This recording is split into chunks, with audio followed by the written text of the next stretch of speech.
thunderstorm warning for Cedar County, northwestern Scott County, northern Muscatine County. That's for the entire county of Cedar. Until 5 p.m. Looks like it's heading for Tipton. Thunderstorm was located near Atalissa, or 11 miles south of Tipton, moving northeast at 45 miles an hour. Expected hazards include 60 miles an hour. And it looks like severe thunderstorm.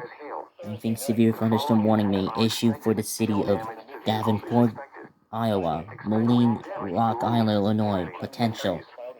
Locations affected include Tipton, West Branch, Durant, Eldridge, West Liberty, Wilton, And it looks like it may also issue for Clinton, Iowa. Calamus, Bennett, Nichols, Donahue. A flash flood warning just issued for Cedar Rapids. Sutton, and Maysville.